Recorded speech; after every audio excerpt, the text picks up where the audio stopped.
Now everybody's watching me vape. Hello and welcome to Carbitrage Podcast episode 92. I'm Eric Berger, joined as always by my vaping co-host, Ryan Sinitsky. I'm in the closet about that. Subaru owner. I'm in the closet. I'm not trying to do that.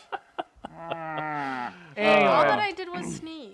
Yeah, And then see, you had to go and one-up me. I'm sorry, honey. Now we're just embarrassing. see when Jana bombs the intro, it's cute. And when you do it, it's just tragic. And then next time we're going to do the intro, you're going to just be like pulling your pud. And people will be like, oh, God, no.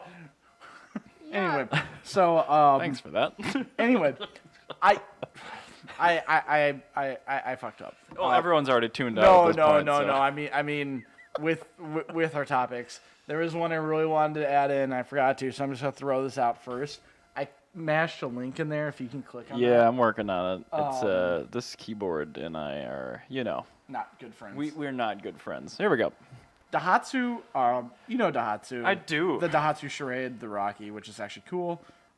Master of the first car you buy and Gran Turismo, because it's the cheapest. You get it just to do at one race, and then you get Let's the A86. not forget the Copen Active Top. Yes, there is that.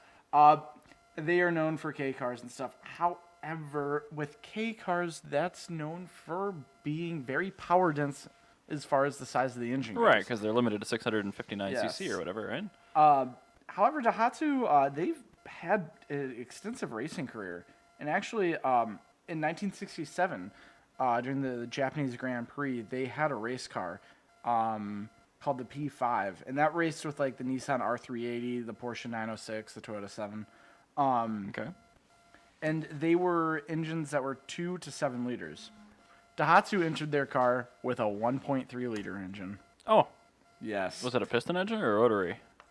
It was a piston. Oh, wow. 'Cause, Mazda's the one that did rotaries. It made 140 horsepower. That is 108 horsepower per liter. It went 150 miles per hour, and its red line was 10,000 RPM. Oh, Anyway, that car was lost to time for the longest time, and it was found and finally restored. That's a picture of it in Era, actually. But it's really cool. It only weighs 1,100 pounds. holy bananas. Yeah. I bet it was very fuel efficient. Yeah, if it wasn't being driven flat out. This 10,000 RPM? No worries, man. This might be one of my favorite race cars of all time because it's like everything I like. Super tiny engine making like a reasonable amount of power and just going like bonkers speeds But with the it. thing was so much fun. Oh, yeah. I had double wishbone front suspension, 4-link rear suspension. Wow. Like, it was really, really cool.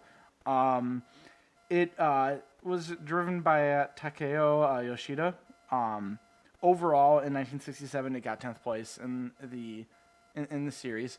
But when you're racing, it's like Porsche and stuff, so you're doing pretty good if you're in 10th place. I think it's Yeah. like a field like 30 cars. So it's The like, car finished, you're doing just fine. well, not only that, it's like you're racing against 2-liter through 7-liter engines. Yeah. So that's a pretty big gamut of engine size. And they just like came in like way underclass with a 1.3. And then they managed to get 10th. Like, it's pretty cool. It's like all the departments in Daihatsu read the rule book except for the powertrain department. Yeah, It's like, exactly. oh. Oh, I misread. I thought that said 1.5, not 2. Oops. But How did you get this wrong? they, but yeah, 10th place overall in the 67 Grand Prix Racing League. However, it got first place in GP1 that year. Nice. Yeah. Whoa. So yeah, it raced at 1,000 kilometers to Suzuka twice. Third place overall in '68 the next year, and then got second place in '69. So, but yeah, I know, right? So this car, each season it was raced, it got podium, Nice. and that's pretty awesome. After that, the car was retired. It disappeared for the longest time. However, Daihatsu's R&D center had 35 employees that decided to volunteer their time to restore the car. Nice. After they found it again, and they just finished it. That's so, super neat. Yeah, it's really, really cool. So yeah, this is that was shown at Osaka Auto Mess just a few days ago. But yeah, it's really cool. Mid-engine fiberglass body, but it's really, really cool. This is a car that I'd completely forgotten about and is now in the running for one of my favorite race cars of all time. So there's that. I do like its spunk and character, and the fact that it runs like 4-bolt wheels and not center locks. So yeah, it was. Well, the engine wasn't even like a performance engine. It was just the We're up to Dihatsu. 10,000 RPM. It was the Dihatsu Campanio engine, which is the Campanio is. If you can Google They've that real got quick. Great names. I know, right? But the Campanio was Copagno. Dai. Die. It's phonetic, dude. It isn't. Every time you say that, it just isn't. Daihatsu. Whoever's calling me from Des Moines, shut the hell up. What is it? And then Copagno.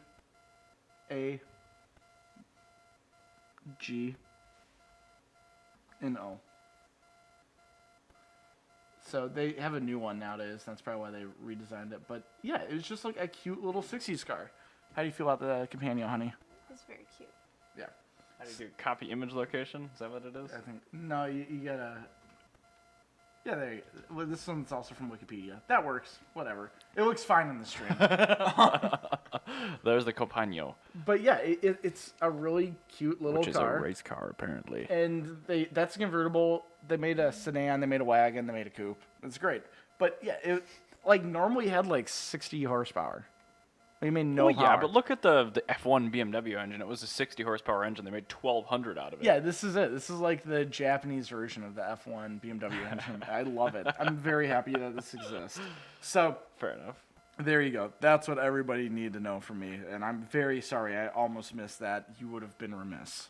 Yeah, and I definitely would have missed that thing that I didn't know that we were supposed to talk about. So. Yes.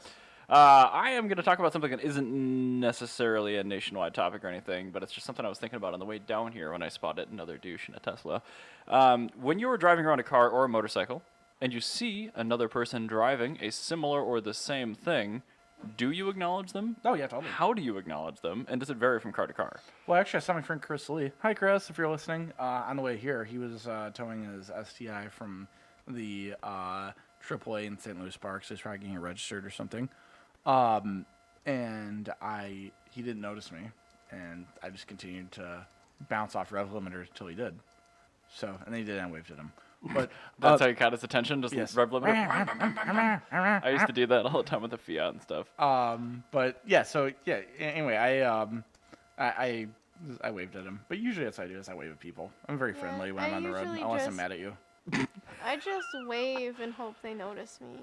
But That's I true. mean, that's how I go through life, so. Oh my god, that's tragic. So, But does it, okay, so I'm a very emotional driver. But is it different, like, if, say, you're in your Subaru versus being in your Mazda 5 versus being in, like, Ron?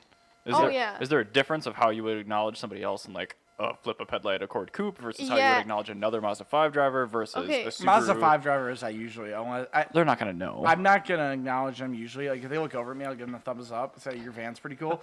But, no, with that, it's more acknowledging other Mazda, like, performance car drivers. So, like, Miatas and Mazda Speed 3s and stuff is what I usually acknowledge. And then they get a wave and a thumbs up. Nice. But, okay, so there Well, is a difference in how you there is a acknowledge. difference, Okay. yes. Yeah, like when I'm in my Sienna, no, like all my friends should know I'm driving a Sienna with Yeah. a Waffle House sticker on it, Oh, but you know, yeah. and like a baseball bat imprint on my back, but Well, you just know, read like between the lines. It's like yeah, so like I don't know, so like if they don't notice me in my Sienna, I'm like, oh, that's fine. But if I'm in my Right, it's a Accord, I gold like Sienna. flip up my headlights because it's like Headlights go up, headlights go down. Yep. Headlights go up, we- up, down, we- up, down, we- up, down, up, we down. say it's Ron waving. Oh 'cause- my goodness. I like that the mechanisms are robust enough where you could do that. If I did that in the 850, I'm like, I bet this won't work anymore. Yeah. It's, And if it does break, we just fix it. It's fine. Right, well, right. Manuel's, He's winking Yeah, he now. winks now. But he's got one that's, like, stuck open. But that's also because That's he's sad. got 3 times the amount of miles as Ron, so Fair enough. yeah, like, I'm not just. And to be honest, I just need to lube up the mechanism, because if It's I not put, like really broken. yeah, it's not really like everything works, and It's like he had a stroke. He just needs to go to physical therapy. Oh my god. exactly. Anyway, Slightly ashamed that I'm even asking this question because of the replies, but yeah, no, for me anyway, it's like on the Vespa, I'm like every motorcyclist, obviously not Vespa owners because I never see another one, but it's obviously the peace sign down on the side. Yeah. That's the motorcycle acknowledgement. The other day, I was in the Minnesota owners section or whatever on Facebook for the Tesla, and they're like, somebody posted like, "How do you acknowledge another Tesla owner when you see him?" I'm like, extend the middle finger up vigorously at the Yeah. other driver, Call him an and asshole. then you're done. Ah. But like, only 2 people liked my reply. Most of the people are like, "Oh, I just wave or I give him a honk or whatever." I'm just like, "Oh, that's not fun. You got to flip them off." But anyway, Yeah, like you have a small community. You should probably know each other. and nobody that owns a Tesla is not a douche. You Yeah. just have to. And Anyway. well, that's why they didn't like your thing, because they don't acknowledge it. Step one of not being a douche is admitting that you're a douche. And there's another 11 steps that are in my book that I'm reading. When do I get called the chip? DA, Douchebags Anonymous. I would. You get it after 1 year of not being a douche. I need to have somebody read that to me like an audiobook when it's done. Because I want to get the content from it, but I refuse to read. But anyway, Am I yeah. the only one who reads physical books? No, I read physical books. Well, I think you guys both do. I just hate yeah, books a lot. just burgers. I'm in the He's- minority. Yeah. Yeah, he's like extremely millennial and very self-conscious about You it. can go kill yourself. Case and point. Not a millennial. Now, anyway, we are going to move on to Sonoma Speed Festival. If you have missed it, don't worry. I thought I did too, and I realized that this is the first year they're doing it, I think. Aha. I was going to say, as we were going through the notes, I'm like, I've never even heard of that. How did I miss this? And you're like, well, it's new. Yeah, so I had to look that up to make 100% sure. It's like the Goodwood Festival of Speed meets Monterey Car Week. Which is both of those events, if you guys If- don't know, what you should, are amazing. Those are both, yeah, those are Some of the best. Those are bucket list events. So was the Hawk Vintage at Road America. Yes. So this is, yeah, I'm really excited for this. I kind of really want to go to this year, but I know I need to buy a house first. When is it?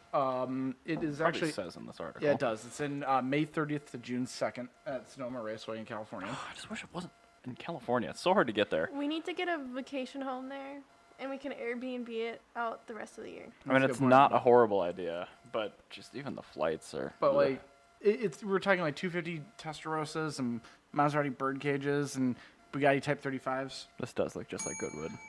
Thank you. Yeah, I called myself out. on it. Good, fabulous. But all right, I think that's the whole article. Yeah, it looks really cool. It's gonna show off, the best of California, the best race cars. Hopefully, Sonoma won't be on fire. It'll be really, really rad. So I'm really excited for it. Not to be confused with Radwood. No. Very different. In fact, I don't think there'll be that many quote unquote rad cars. No, I don't think they're allowed. No, not at all. They're But too new. so this picture right here, I mean, if you're looking at the cars that they have featured in that picture, Type 35 Testarossa, 250 GTO, 300 SLR. I can't ID that. And there's a Porsche 905, a 356. 356. And then it Lotus looks F1. a Lotus F1 car, another 905, a 907. Yeah, just And like then a they bunch start getting too small to identify. yeah, but it's really, really cool. Like I'm really excited for this because it's like all of my favorite not Japanese cars. So I love car events, so I'm fine with more of them until I physically just couldn't hope to ever attend them, basically. if there's so many car events, you have to go to a communist style economy where you are just paid to exist. The only problem I have with this is it's so close to Monterey geographically. Yes. Yeah, but that's kind of the appeal of it. It's a different area of. If it was a week apart, I'd be fine with it, because then I could just stay out there. But That'd like be the fact very, that I'd very have to cool. transfer like 2 times to California, I just don't like flying out there. you could drive. I could, but it's a long drive. You got that 850. It's like a perfect road trip car. Yeah, it is, but I'm still not going to do it. I would. Then you have to like would extend do that your for Radwood. vacation like 2 weeks. And that's the thing. I mean, for me, it's just PTO. I'm too young to get like I really salary hope- time off I like people do, get yeah. when they're older like that, or like they own their own company and they've retired, and so they could just go take 2 weeks off, no problem. I can't do that. Well, I think that's who this is for.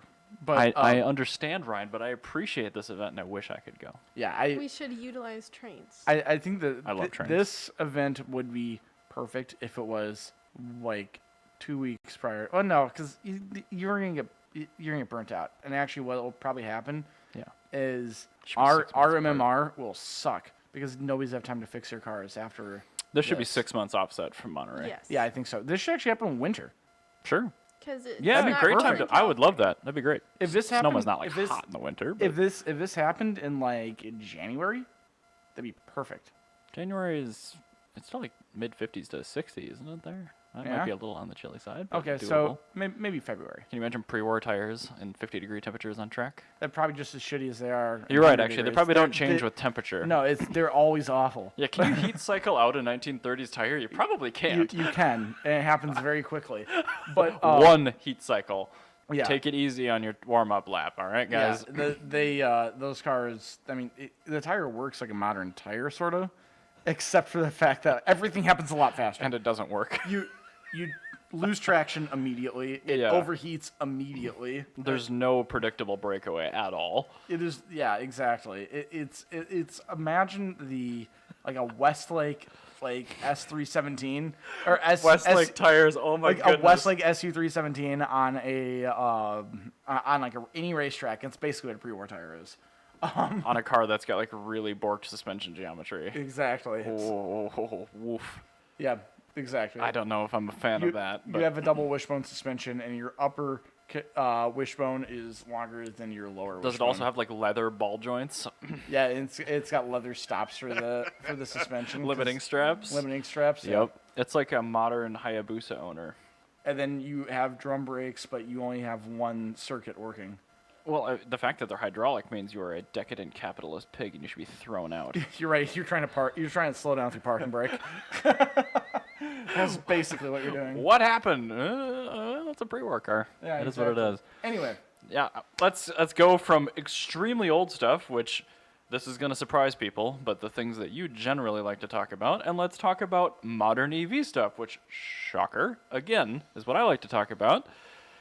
Tesla has announced that it is going to, let me bring this up here, kill its maintenance program because nobody's using it because the cars are reliable. That's And awesome. I didn't even know they had this program. I think that nor this do is most hilarious. owners of the cars. This is hilarious because everybody is always saying, "Oh well, Teslas have poor build quality." Well, they seem to be working just fine. That's the thing. So- Like the stuff that they've had issues with, it's like aesthetic things typically. Like the actual drivetrains have been really solid.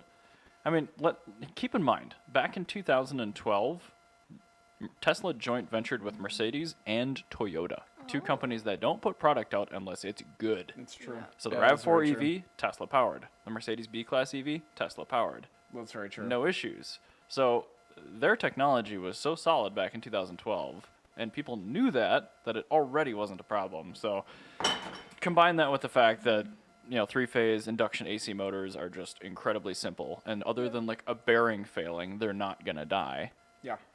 It's shocker that nobody needs to bring in their car that has one moving part for service very often. Yeah. Aside of like functional fluid changes, there's nothing. And I'm surprised they have a lot of money too.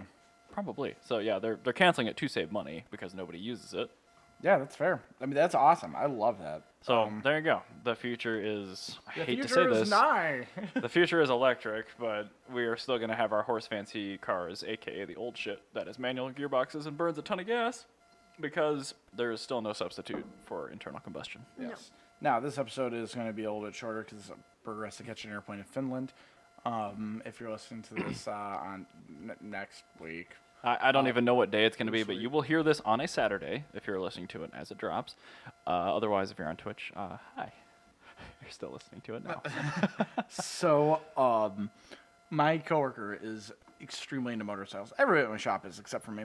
And this might be the greatest motorcycle thing I've ever heard of. It has a fabulous, fabulous logo. Yes, called the Monkey Run. I can't tell if that looks like a taqueria or a niche microbrewery logo, but it Both. looks like, yeah, probably both. Taqueria microbrewery. That is I a- want to go to. Does that exist? Let's it hope. has to. Do you guys ever make up a place that you want to go because you thought you heard about it and it turns out it's not real? Yes. Yeah, I that's did called- that the other day with That's called the, being an entrepreneur. Dang it. Okay, so here's a free idea to somebody, please do this. A place where you go and you just get a bowl of chicken wings that are cooked already. And there's a sauce bar that also has dry rubs that you can put on your wings yourself. And you're just charged per wing. You can do That'd whatever be you want. very cool. And- There you go. And not like just a buffet in a grocery store. 'Cause Right. that actually exists in grocery stores. Right, but But, like your like, a wings are real going one, to be yeah. fresher because you're all starting with the same wing. That'd You be can- really cool. You can have it's a like bunch of variety. It's like fondue. It's like, but like your Yeah, meat's already cooked. So exactly. you don't have to worry about salmonella. And like you could do the sauces in like squeezy bottles, so there's no double dipping, and That'd be like perfect. the dry rubs you could just sprinkle it on. Like, why has nobody done this? I seriously thought somebody told me about it. I thought it was Peter, so I texted him. Like, no, but that sounds amazing. If you find out what it is, let me know, fam. Let's go. I'm like, shit. And like everyone I talk to is like, that needs to be a thing. I'm like, well, I'm not an entrepreneur in that sense, but yeah, I agree, it should be a thing. I also think that there should be just like, I think they're starting to do this, but coffee shops that are open in the middle of the night. Oh, Yes, that's a the good thing. idea. That Yeah, is the because thing. like I you drink know, coffee at the wrong times of day anyway. Like yeah, because like during the day, yeah, it's nice to have the cute little cafe, but I want Spoils that. out of my- Like, I want it at night too. And I guess somebody who is trying to set up like a bar type atmosphere without alcohol Mhm. and just have it be coffee. And that's gonna happen sometime in Minneapolis, hopefully. I've I read mean, an we already article have about it. Cafe Meow, so Yeah, but the they're logical next open. step. I know, yeah. But the logical next step is bars, but coffee, which is what I want. Coffee's so But they also popular. have to serve pastries and dessert, because it's so hard to find late night dessert. That's not like glam Yeah, like doll. Cinnabon Delights from Taco Bell. Yeah, Glam Doll is So- pretty I good want my though. dessert I went, after. I went to like- Glam Doll at like 10 p.m. one time. It was great. Yeah. Now, really nice. I want to talk about the monkey run. Sorry. Right, the topic that we started topic on. we're talking about. We don't do tangents here. So What are you the- talking about? This is the coolest thing I had never heard of. My coworker showed it to me because he always goes on like these cool adventure vacations, and one of the things he's trying to get his buddy to agree on is the monkey run. You and your friends go to Morocco and you rent Honda Monkeys, which is a 50cc microbike, Yes. and you drive from the middle of the Sahara to Marrakesh. How far is that? It's 2,500 miles. On a monkey? Yeah, but look how fun that looks. Ron, that's 2,500 miles. That would take like a month. That's the thing. It's an adventure vacation, so it's like you just like have this like super long vacation, but like you really get to see the country. And they do this like they do 3 of these. They do Morocco, they do Peru, and they do Romania. Oh my god. And these are like so fun. Look at that. Why would you not want to do that? That looks so cool. Do they have like a shorter, more touristy version I can do? Probably, yeah. Oh man. Well, you do have that customer that rents out. Oh, I guess, sorry. I bicycles guess and it's not really 2,500 mile. It's 2,500 kilometers. I'm sorry. That's still well, okay. You could probably do that in like a week. It's a week thing. Yeah. Not miles. I totally miss. It would, I'm miss sure, that. be a ton of fun. 2,500 miles would be from Marrakesh to like Mogadishu. I should call it like the 24 Hours of Monkey or some crap like that. But like, look how that looks so cool. It does, but That looks like all the have fun you in the ever world. ridden a motorcycle or anything on 2 wheels for more than 100 miles? It's horrifyingly terrible. Yeah, but if you're really into motorcycling, like that's your thing. And the other thing is, You like, will be sterile after you get done with this, because there will be no blood flow to your gentleman's area for like a week. They have a few different options, and one of the other things you can do is something that's a little bit more touristy, where you just like you get the Honda Monkey for like a week, and you can just ride around Marrakesh. Alternatively, That sounds great but too. that's how Even it, Morocco would yeah. be fabulous. Well, Marrakesh is in Morocco. I don't know geography. But Me neither, so don't worry. Perfect. yeah, Unless there's a body farm in there, Jen is not interested. The- Yeah, whole- it's true. yeah, the whole But I thing. guess I could do cultural anthropology there. the whole thing about this I guess was there's some reason to go. getting a vehicle that you're not gonna really kill yourself on. Right. Yeah. And yeah. be- What's yeah. the top speed on this? 37? Yeah, something like that. But like, you get something that's fun that you're not gonna kill yourself on, and you get to really explore countries that've got cool side roads. Yeah. So in addition, And infrastructure that's not necessarily built out like we anticipate it will be. yeah, exactly. So you get something like a Honda Monkey, where it's like a very under stress engine. It's like totally 100% reliable. Oh, dude, yeah, you could leave that thing wide open all day. They've been doing this for years. Like I said, they do it in Morocco. They also do one in Peru, which would be cool if you want to get Coffee. coffee or captured by junglas or something. Those are the two things you can do in Peru. Yeah. Yeah. But basically, the Peru one is you ride around the Andes Mountains on a tiny motorcycle. All right, you said Peru, and I was suddenly interested. Yeah. You get to go to Machu Picchu. Yes, you All can. right, I'm down That's for in the that. Andes. Yeah, like that'd be really rad. The And the art historian inside of me is intrigued, but the rest of me is like, hell no. the third one is There's alpacas. the Monkey Run Romania, That sounds. Oh, there's many attractive women in Romania. and fantastic roads as well. Probably that too. Is that where the Transfiguran Yes. highway is? Ooh. So that's you get to ride Can the I Honda do Monkey. that in a monkey? Yes, you ride it goes through the Transfiguran Highway. That's pretty cool. So this is like the coolest vacation I've ever heard of in my life. Look how rad that is. I want to go to Morocco because this will be hot as hell. But These got to be the highest mileage monkeys ever. Like I the know, rental right? monkeys. I know, Like they've just right? been like abused by like journalists for their entire life across the Sahara. Rental Also, monkeys. okay, when you're done with the monkey run, do you have to drive it back? Or do they just collect them from you and ship them? You collect, you give it to Okay. them, and then you fly home That's pretty nice. if you want. I like the arrive and drive nature Yeah, of that. it's That's really pretty cool. So it's really rad. Like I'm like super into this. Uh-oh.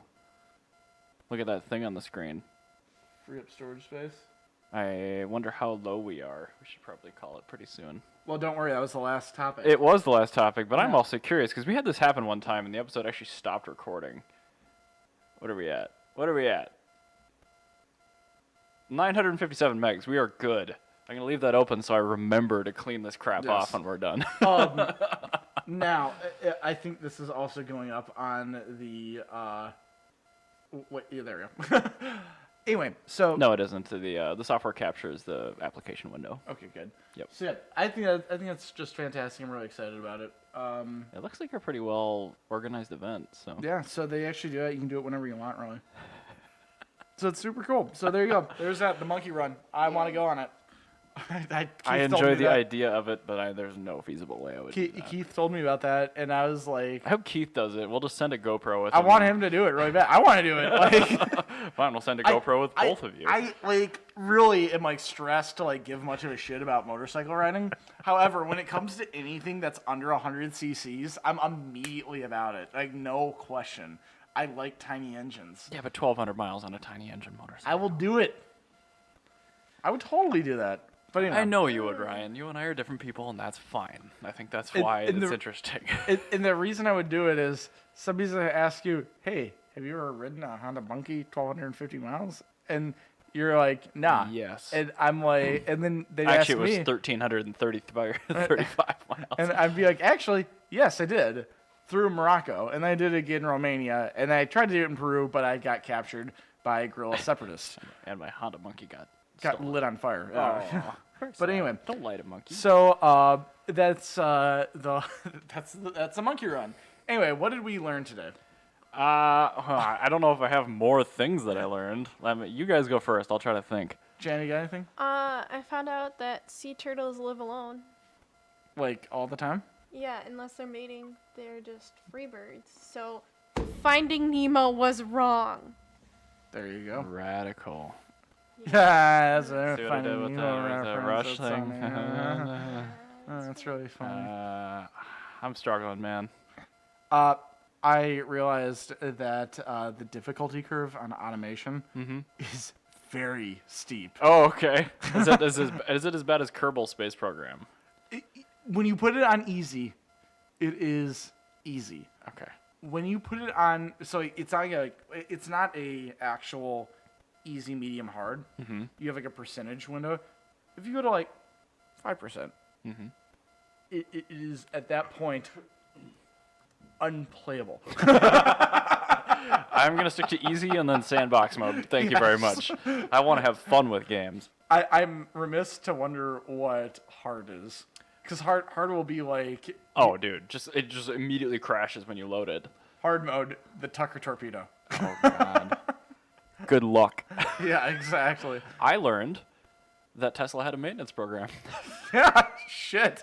Who knew that? My car's probably covered under it. I have no idea. You should probably get some maintenance done before they close the one in Edina. Yeah. Anyway, That's got to be coming. But well, thank you for listening, and Berger, I hope you return back from Finland, Pennsylvania. Iceland, Norway. Oh, there you go. Yeah. Oh, you're into all of them. Iceland's my layover, which is like 4 hours, and then Finland, and then, I think we're going to... I'm not sure if I'll be there for Sweden, but the rest of my family, when they arrive, will be going to Sweden as well. That's going to be really cool. And I've got a friend in Finland. I'm going to try to meet up with her for coffee. We'll see. It's going to be a shit show. Hot coffee. Just coffee. If Berger does not return, that means he was on a 737 Air Max at some point. I am on his trip. 757-200s the whole time I checked. Good. Also, you just might get kidnapped by a black metal band, and we're not prepared to save you from that. Oh, that's fine. Well, not I also necessarily don't know how to fine. scream very well, and I don't, no. They'll Yeah, just I think we're sacrifice They'll you to Satan. sacrifice you Great. to Satan. They'll be fine. All right, then I'm going to just stick to coffee shops and breweries. If somebody comes up to you and says that their name is Varg Vikirnes, run. All right. Very, I'll pay very for the fast. international phone plan and I'll give you a call. Yeah, give me a I'm call. like, hey Ryan, is this safe? No! Run away. Anyway, thanks very much for listening, everybody. We will catch you the next time we record. I don't know when this is Unless going live and Burger's everything. dead, in so. which case Blake Bodine will be my co-host, and we will be seancing Burger. Thank you. Bye. Bye.